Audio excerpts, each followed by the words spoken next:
ایک دن گوری کا بیٹا نیلو ضد کرنے لگتا ہے اور کہتا ہے، ماں مجھے تو آج کھچڑی ہی کھانی ہے، میں نے بہت دنوں سے کھچڑی نہیں کھائی۔ گورلی کہتی ہے، ٹھیک ہے بیٹا، میں آج کھچڑی بنا دوں گی، تم پریشان نہ ہو۔ پر نیلو بیٹا، ہمارے یہاں چاول تو ختم ہو گئے ہیں، بنا چاول کے میں کھچڑی کیسے بناؤں؟ نیلو کہتا ہے، ماں کہیں سے لے آؤں چاول؟ چاول کہاں ملتے ہیں؟ میں ابھی لے آتا ہوں۔ گورلی کہتی ہے، بیٹا آج تو ساری دکانیں بھی بند ہیں، آج تو چاول نہیں ملیں گے کہیں۔ نیلو کہتا ہے، میں پاس والی گوری آنٹی کے گھر سے لے آؤں، ان کے پاس تو چاول ہوں گے۔ گورلی کہتی ہے، اچھا بیٹا چلے جاؤ، پر ان سے زیادہ ضد مت کرنا، وہ منع کرے تو حال آ جانا۔ پھر نیلو گوری کے گھر کی اور چل دیتا ہے اور اس کے گھر پہنچ جاتا ہے۔ گوری کہتی ہے، ارے بدماش، تم ادھر کیوں آئے ہو؟ تم تو وہی چڑیا کے ضدی بیٹے ہو نا، جو اسکول میں بہت ادھم کرتا ہے۔ تم میرے بیٹے جگو سے دور ہی رہا کرو، سمجھے؟ نیلو کہتا ہے، پر آنٹی میں تو صرف چاول لینے آیا تھا، میرے گھر میں کھچڑی بننی ہے تو چاول کم پڑ گئے تھے، پر اسکول میں ادھم تو جگو بھی بہت کرتا ہے، میں اکیلا تھوڑی نہ ادھم کرتا ہوں۔ گوری کہتی ہے، دیکھو دیکھو کیسے زبان لڑا رہا ہے، اس سے تو صاف پتہ چلتا ہے تو ہی بڑا ادھمی ہے۔ چل اب یہاں سے بھاگ، میں تمہیں کوئی چاول نہیں دینے والی۔ نیلو کہتا ہے، ٹھیک ہے، چاول دینا ہو دو، نہ دینا ہو نہ دو، پر میرے اوپر جھوٹا الزام مت لگاؤ۔ اتنا کہہ کر نیلو واپس چلا جاتا ہے اور گورلی کو ساری بات بتاتا ہے۔ گورلی کہتی ہے، اسی وجہ سے میں تمہیں وہاں نہیں بھیجنا چاہتی تھی، وہ بہت ہی دشت کوئی ہے، پتہ نہیں میں نے تمہیں وہاں جانے ہی کیوں دیا۔ اب وہاں نہیں جانا، ٹھیک ہے؟ نیلو کہتا ہے، ٹھیک ہے ماں، اب میں وہاں نہیں جاؤں گا۔ ایک دن جگو چوہے کو پریشان کرنے کے لیے جھاڑیوں کے اندر جا رہا تھا، پر وہ وہاں پھنس جاتا ہے اور چلانے لگتا ہے، مجھے بچاؤ، مجھے بچاؤ، میں یہاں پھنس گیا ہوں۔ نیلو وہاں سے گزر رہا تھا، وہ اس کی آواز سن کر وہاں آ جاتا ہے اور کہتا ہے، ضرور یہ کسی کو پریشان کر رہا ہوگا، تبھی یہاں پھنسا ہوا ہے، پر اگر میں نے اسے نہیں بچایا تو یہ یہیں مر جائے گا، مجھے اس کو تو بچانا پڑے گا۔ پھر نیلو جگو کو بچا کے اس کو اس کے گھر لے آتا ہے۔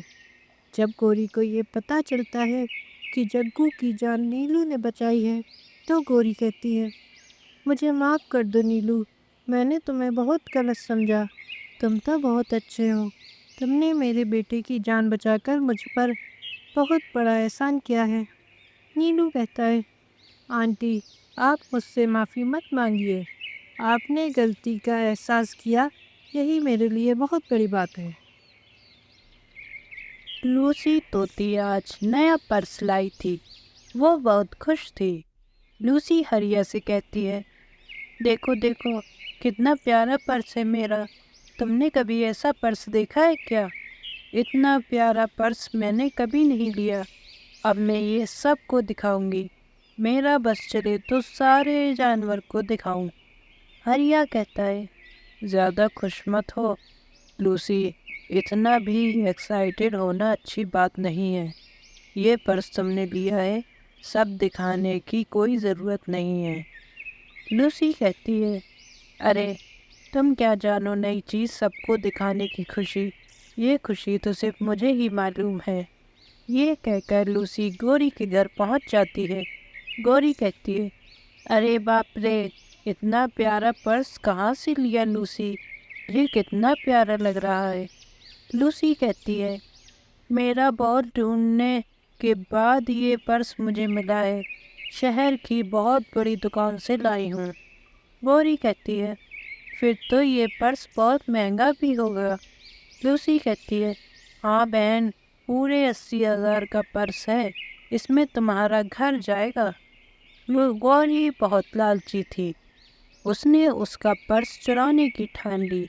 लूसी कहती है, अच्छा मैं अब गोल्डी के घर जा रही हूँ, उसको भी तो ये पर्स दिखाना है। फिर लूसी एक पेड़ के नीचे आकर बैठ जाती है और कहती है, अरे ये गोल्डी का घर तो बहुत दूर है, मैं तो थक गई, चलो कुछ देर बैठ लूँ, फिर गोल्डी के घर जाती हूँ। तभी पीछे से गोल्डी उसका पर्स चुराकर भाग जाती है। लूसी को जब पता चलता है तो वो रोने लगती है। लूसी गोल्डी के घर पहुंच जाती है। गोल्डी कहती है, क्यों रो रही हो बहन, क्या हुआ? लूसी कहती है, मैं तुम्हारे घर तुम्हें अपना नया पर्स दिखाने ला रही थी, तभी मेरा पर्स किसी ने चोरी कर लिया। गोल्डी कहती है, अच्छा ये तो बहुत बुरी बात है। अच्छा ये बताओ, तुमने मुझसे पहले उस पर्स के बारे में और किसको बताया था? लूसी कहती है, मैंने तुमसे पहले किसी और को नहीं बताया, बस गौरी को बताया था। गोल्डी समझ जाती है और कहती है, ये गौरी कभी नहीं सुधरेगी, ज़रूर उसी ने चुराया होगा। लूसी कहती है, लेकिन तुम्हें कैसे पता उसी ने चुराया है, तुम तो वहाँ थी भी नहीं। गोल्डी कहती है, अच्छा ठीक है, अब तुम बस मेरे साथ गौरी के घर चलो, फिर दिखाती हूँ। वो दोनों गौरी के घर पहुँच जाती हैं। गौरी पर्स के साथ बैठी हुई थी। गौरी कहती है, अरे तुम लोग यहाँ क्या कर रही हो, मैंने तो नहीं बुलाया तुम लोगों को। लूसी कहती है, तुम्हारे बुलाने से नहीं बल्कि तुम्हारी हरकतों की वजह से हम यहाँ आए हैं, तुम कभी नहीं सुधरोगी। चिड़िया सच ही कहती है, अभी तुम्हें चोरी का सबक देती हूँ। फिर दोनों मिलकर गौरी को बहुत मारते हैं। गौरी कहती है, अरे रे ये तो बहुत मारती हैं, इस चिड़िया ने तो मेरा जीना ही हराम कर दिया, जहाँ चोरी करती हूँ वहीं पकड़ लेती है, मेरा तो पर भी टूट गया, अब मैं चोरी कभी नहीं करूँगी। लूसी तोती ने अंडा दिया हुआ था। लूसी कहती है, कितना प्यारा, कितना सफ़ेद अंडा है, मुझे लगता है मेरा बच्चा बहुत हेल्दी होगा। अब मुझे अपने बच्चे के निकलने का इंतज़ार है बस। मैं अपने बच्चे के लिए खाना लाना तो भूल ही गई, अब खाना कहाँ से लूँ? याद आया, मेरे पड़ोस में मेरी सहेली गोल्डी है ना, उसी से दाना ले आती हूँ। लूसी गोल्डी के घर चली जाती है। लूसी के निकलते ही गौरी कौवी वहाँ आ जाती है और कहती है, वाह वाह, कितना सफ़ेद अंडा है, इसे पीने में तो मज़ा ही आ जाएगा। ये तोती भी कितनी बेवकूफ़ है, अपना अंडा खुले में ही छोड़ गई। फिर गौरी उसका अंडा पी जाती है। वहीं लूसी गोल्डी से कहती है, गोल्डी बहन, मुझे तुमसे काम है, मेरे अंडे में से बच्चा निकलने वाला है, इसीलिए मैं सारा दिन अंडे पर ही बैठी रहती हूँ। अब जब बच्चे के निकलने का टाइम आया तो मेरे पास दाना ही नहीं बचा, मुझे थोड़ा सा दाना दे दो। गोल्डी कहती है, कोई बात नहीं बहन, ये लो दाना, अपने बेटे को अच्छे से खिलाना। फिर लूसी दाना लेकर आ जाती है तो टूटा हुआ अंडा देखकर रोने लगती है। फिर वो वापस गोल्डी के पास पहुंच जाती है। गोल्डी कहती है, बहन अभी तो तुम दाना लेकर गई थी, इतनी जल्दी आ गई। लूसी कहती है, बहन कि मेरा तो अंडा नहीं रहा, ना जाने किस जालिम पक्षी ने मेरा अंडा खा लिया।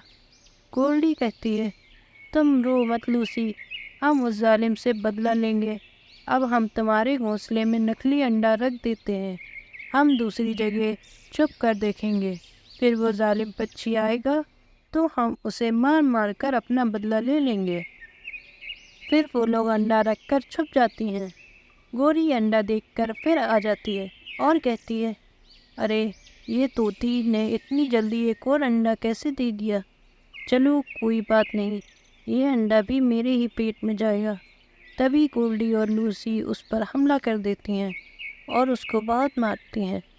गौरी जैसे तैसे बचकर अपने घर पहुंच जाती है और कहती है, अरे मैं मर गई, ये चिड़िया तो बहुत चालाक हो गई है, मेरा मार मार कर बुरा हाल कर दिया है।